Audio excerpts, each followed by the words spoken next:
অনেক অনেক দিন আগে ঘন সবুজ এক জঙ্গলের মাঝখানে ছিল এক রাজ্য, যেখানে ছিল রঙিন ফুল, ঝরঝরে নদী, আর ছিল হাজারো প্রাণীর মিলেমিশে থাকা এক আনন্দময় জীবন।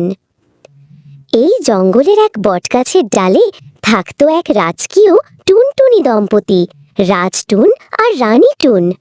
তারা গড়েছিল এক ছোট্ট বাসা, ফুলের পাপড়ি আর নরম তুলো দিয়ে সাজানো। কিছুদিন পর তাদের বাসায় এলো তিনটি ছোট্ট সাদা ডিম। তারা স্বপ্ন দেখছিল নতুন জীবন, নতুন খুশির। কিন্তু প্রতি রাতে এক কালো চঞ্চল চোখ সাপ চুপি চুপি এসে খেয়ে ফেলতো ডিমগুলো। রাজটুন আর রানীটুন কাঁদতো আর বলতো, আমাদের রাজ্যে কি কেউ নেই যে এই দুষ্ট সাপটাকে থামাবে? একদিন জঙ্গলের এক চতুর শিয়াল, যার নাম ছিল বুদ্ধিমান ফোনা, সে টুনটুনির বাসার নিচ দিয়ে হেঁটে যাচ্ছিল। টুনটুনির কান্না শুনে সে দাঁড়িয়ে টুনটুনির কাছে কান্নার কারণ জানতে চাইল। টুনটুনি শিয়াল মামাকে তার দুঃখের কথা খুলে বলল।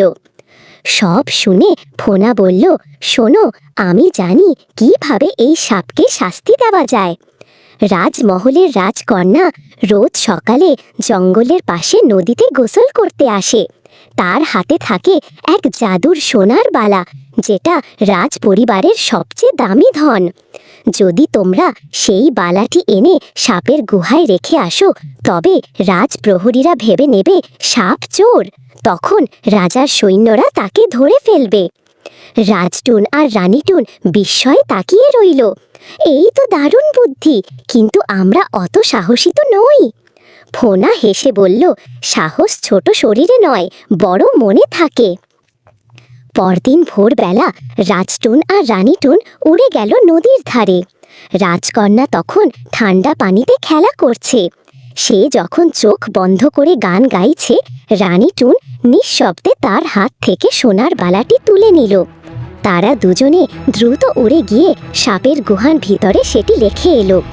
কিছুক্ষণের মধ্যে রাজমহলে হইচই পড়ে গেল। রাজকন্যার জাদুর বালা হারিয়ে গেছে। সৈন্যরা খুঁজতে খুঁজতে এলো জঙ্গলে। হঠাৎ তারা দেখে বালাটি আছে এক সাপের গুহায়। এই চোর সাপ বলে তারা চিৎকার করে সাপটিকে ধরে ফেলে রাজদরবারে। এরপর সাপ আর ফিরে আসেনি। রাজটুন আর রানীটুন নতুন করে ডিম দিল, আর এবার তিনটি ফুটফুটে টুনটুনি ছানা বেরোলো ডিম থেকে। তারা সবাই মিলে গান গাইতো, টুনটুনি টুনটুনি ছোট পাখির রাজা, বুদ্ধি আর সাহসে করে বড় কাজটা।